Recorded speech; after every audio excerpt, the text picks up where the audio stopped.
And at 10, losing kids. This seems to be the most popular theory about why William Afton started his whole killing spree thing, because seemingly he didn't kill anyone until after Elizabeth and crying child died at the hands of the various animatronics. But there are those who also treat this as a proven fact. But honestly, this is proven to not be the case, okay? It is impossible for William to be a psychotic killer because his kids died. As we learned from FNAF AR's Faz Facts, William made the Funtime animatronics around the same time as the Springlock animatronics. So, from day one, he made the robots that were intended to kill. Plus, if you want to ignore FNAF AR's Faz Facts entirely, the fact that Elizabeth and crying child got killed by animatronics that were designed to kill, hence why they were killed by them, even disproves that idea before FNAF AR. So, while it would make sense, it's not truly the case. And some of these other explanations may end up making more sense. Although, to be frank, I don't think that anyone actually knows the real origin, not even Scott Cawthon. And at 9, divorce. Another popular reason is possibly because William's wife left him, and that drove him crazy. I mean, being a single dad to 3 kids would already be pretty tough, but maybe this idea goes beyond this. A lot of people also assume that William killed his wife, considering how she's not around, and nobody really ever mentions her. This honestly could be an option, but only because we know so little about the home life that William had before the games, or even before 1983 when we see the sister location 8-bit scenes. So theories about this are entirely plausible, even if they just rely on human nature rather than evidence present within the games. I mean, these are human characters after all. They don't have as much meat to them as the theories involving info from the games or even from the books, but it's still interesting to see the possibilities like this. Like, did William get divorced? Was his wife his first victim?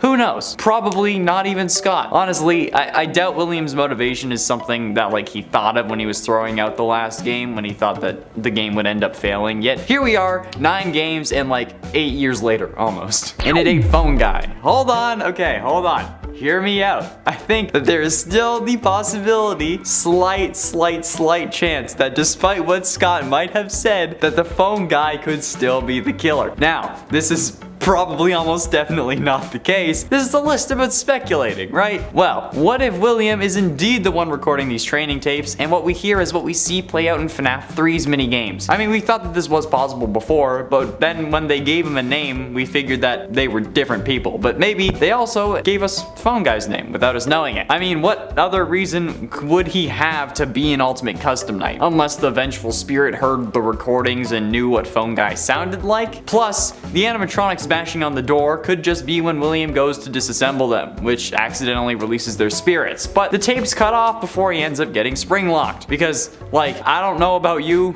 but if I saw the ghosts of my victims, I wouldn't think like, oh, I need to vlog this. We have 2 different versions of Afton in Ultimate Custom Night already, so maybe there is a secret 3rd version, aside from the one we play as at least. And at 7, furry.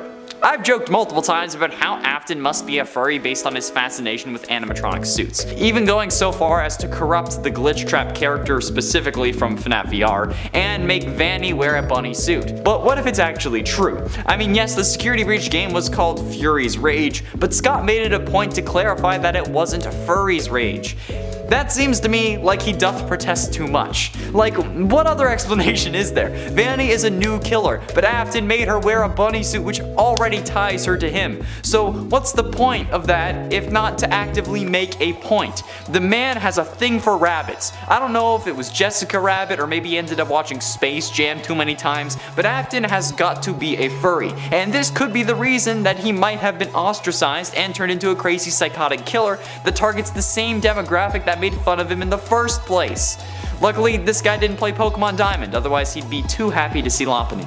In at 6, demon deal. This may be because my brain is watching too much Supernatural, but the possibility does exist that in a world with possession, living corpses, sentient biological code that can possess animatronics and people, and where spirits can possess people to keep them alive to suffer, that there is in fact also a hell and demons. And if there are demons, maybe this is why William is absolutely god insane. Maybe he sold his soul to a demon so that his business would be successful. However, so that the Reaper wouldn't come to collect, William decided to start making sacrifices. Or maybe it was demanded of him as part of his deal or something. Maybe the demon he sold his soul to wanted a little snack every once in a while, you know, some baby back ribs. Or maybe, due to this deal, he seeked out getting possessed by a vengeful spirit so that he wouldn't actually be able to be sent to hell. Or maybe that was only a theory, but he was willing to try anything in order to keep himself from eternal damnation. Just an idea. I mean, it's It's definitely unlikely. Probably like 99% not the case, but it's still interesting. Halfway through, in at number 5, annoying. Look,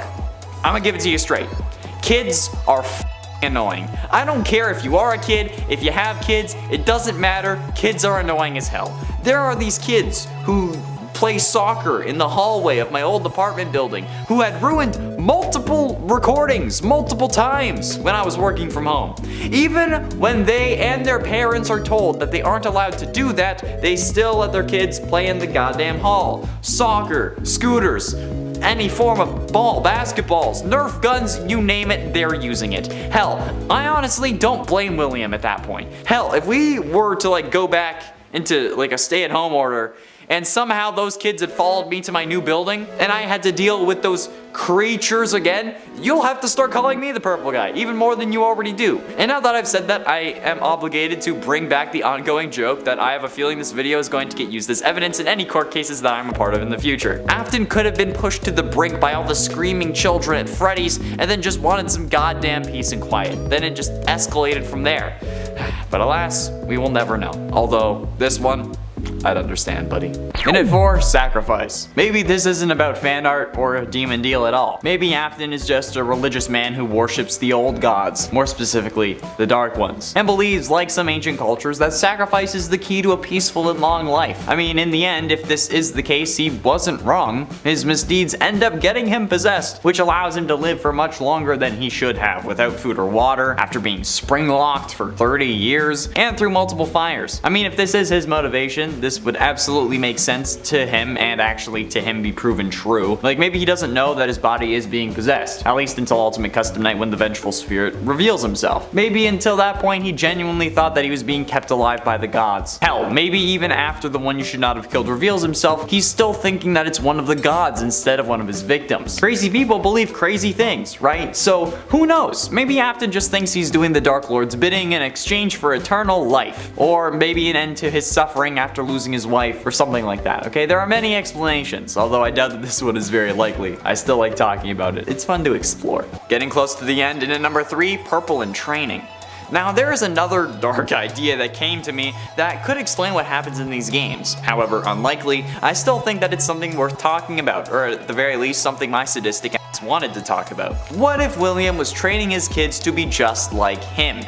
In like a Black Widow Red Room kind of sense, but instead I guess it would be a purple room? Considering Afton's seemingly lack of remorse about the deaths of those around him, until I guess crying child seemingly, I wouldn't put it past Afton to have this kind of training program to make his kids, whether he wanted them or not, to be just like him.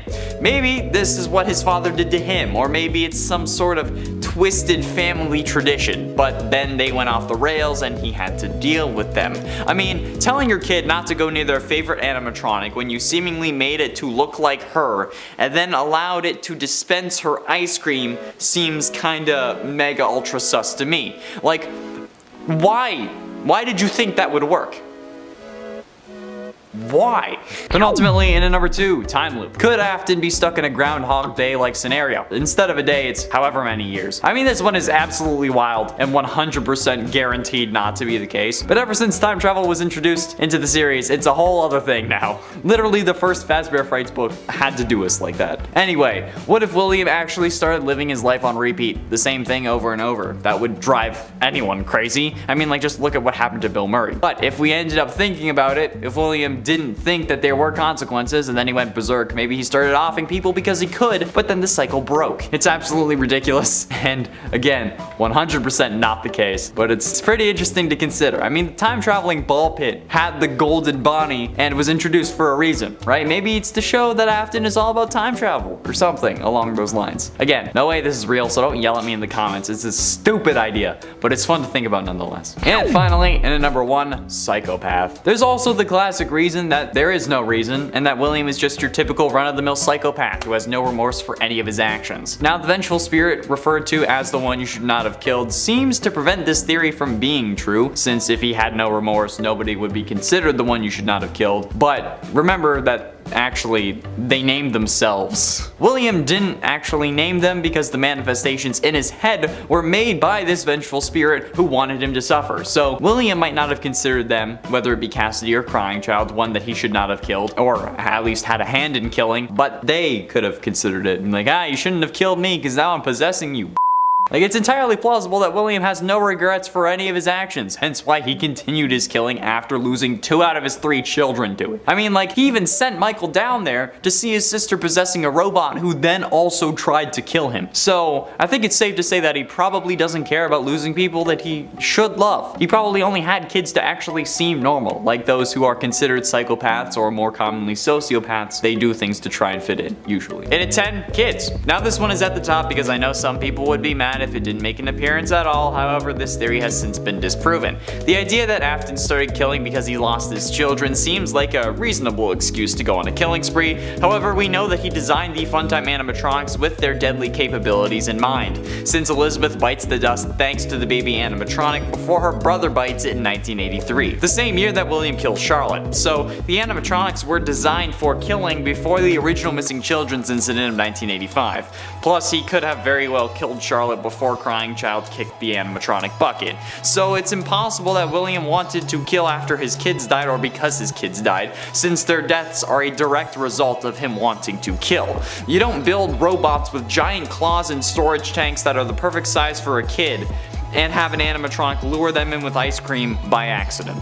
And at 9, tragic origin. There could also be more of a backstory to this character. Maybe he isn't a guy who just snapped one day. Maybe he was the product of a horrible household. Maybe he dealt with from family or in relationships that pushed him to be this kind of person. And honestly, if that is the intended William Afton backstory, that's terrifying. And while serial killers are unfortunately a reality, those that cause their victims to possess robots and then get possessed themselves so that they can only die through fire aren't really all that common in our world. But the existence of the possibility that Afton was inspired by real events that Scott read or heard about implies that there could be a real William Afton running around our world.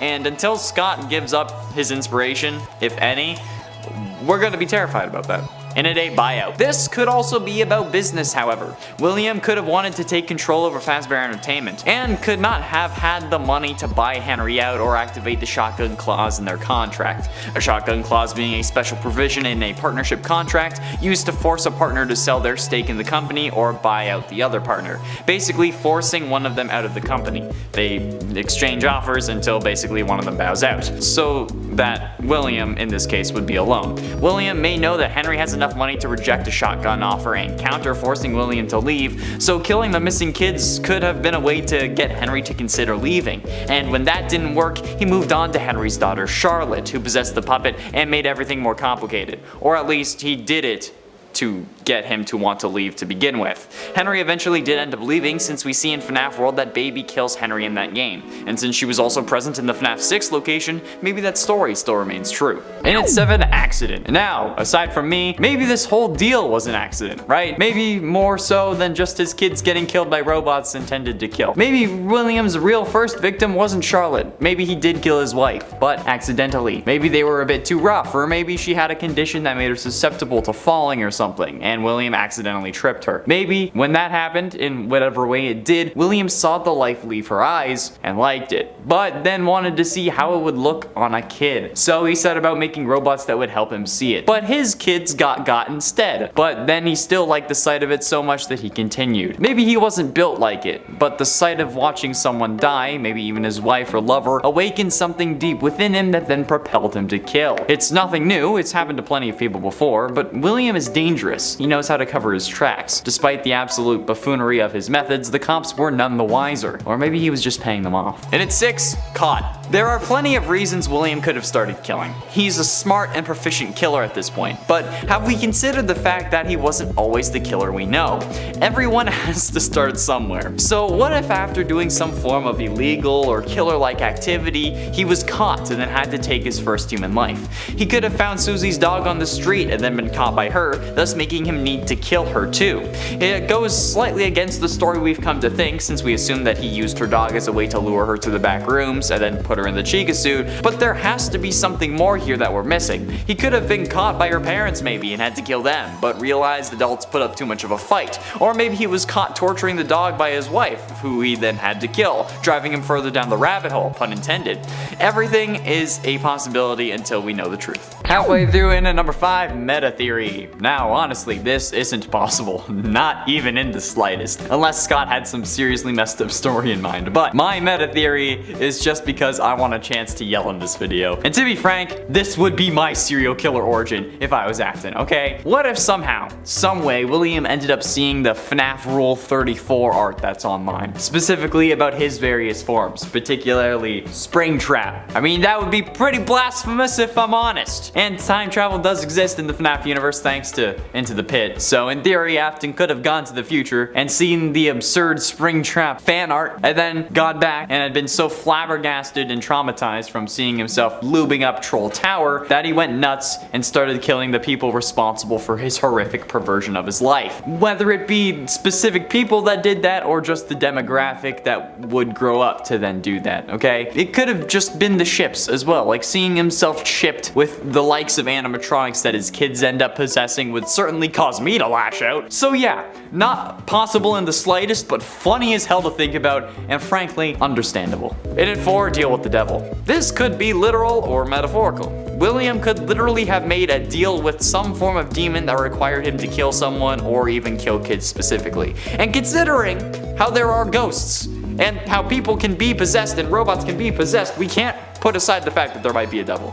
Or it could have been a metaphorical deal, knowing that an incident like the missing children's incident would result in the business getting more news coverage, and all the kids who were into horror would want to go there. Because no matter how bad of an idea it would be, I still see comments to this day saying that you would live to go to a Freddy Fazbear location. Even if all the games were true, you would still love to go, so you can die there. Are you serious? Bro. Putting the deep-seated problems of the comment section aside, if Afton made a deal with the devil, it could also be another explanation as to how he was able to survive for so long when he should have died. I mean, I know he was possessed by the one you should not have killed, but maybe he was possessed by them because Lucifer willed it so. Or maybe the devil was just impressed and knew that William would be challenging his throne when he came down. So when he was going to die, Lucifer made sure that he couldn't for a while, to solidify his rule in a sense. Getting close to the end, and in number 3, dream theory. There is also the possibility that none of this was real, and that everything is actually a dream, which kind of negates the whole origin story thing, because in a dream, we don't need to worry about origin stories. We just worry about what's happening in the present moment. I mean, dreaming about yourself having a nightmare is a whole other level of meta, like Inception style, but also not really, because in this scenario, Crying Child would actually be dreaming about dreaming, whereas in Inception, they don't know that any of those dreams are actually dreams. It's also interesting since if Crying Child is dreaming all of this, he dreams that he also died, but then somehow the dream continues past that, which I've never had happen before. If I die in a dream, I wake up, which in my opinion makes more of a case for him being the vengeful spirit, but I don't like dream theory because it feels cheap, so I'm not even going to entertain the thought of it any more than I have to. If dream theory is correct, which seems to be no longer the case, but maybe it was intended beforehand, then the origin of William is totally obsolete, so let's hope it's not dream theory. Penultimately, in at number 2, payback. The idea of payback has never really been explored, and there's no evidence that this is the reason, and it's all pure speculation, but it's still fun to talk about. What if Susie was the child of someone who did him wrong? Maybe William and his wife were in a car accident and she died, and the one driving was Susie's parents. So he took from them what they took from him, someone he loved, an eye for an eye. Or he could have even mistaked Susie for another child, and Cassidy was the one that he wanted to get revenge on. But they were at the same party, and Susie walked in with Cassidy's parents or something. There are a lot of unknown variables out there, and I'm only proposing a few ideas, but revenge is always a motive for murder. And as I said, an eye for an eye, or a life for a life in this case. That one wrong could have caused countless of innocent lives and so much pain and suffering. Hell, he may have wanted to get revenge on Henry, so he killed his daughter and then killed a whole load of kids so that the business would get shut down and he would get to watch him suffer even more after he had already taken his daughter from him. And finally, in at number 1, just for fun. I think the scariest thing of all would be if William just decided he'd start offing kids for the hell of it, because he got bored or because his marriage was dull. I don't know how it would really start or what the trigger would be for, oh, I should kill kids, but we know that he had this plan from basically the start, since the fast facts revealed that the Funtime animatronics were among some of the first ones that Afton made, and that they were designed with the whole claw mechanism and containment chamber in mind. However, the fast facts claim that these were to store items. So, who knows? This could have been a plan all along. He could just be going after kids because it's fun, or he's sort of hunting them for sport in a way, or because they were an easier target. Which could be the case given how he didn't kill Henry when he was clearly the only thing stopping him from achieving everything he wanted. He could have just wanted to choose kids because they're pure and innocent. Or maybe he thought that these specific ones were sinners, like the Black Hood from season 2 of Riverdale, the last good Riverdale season.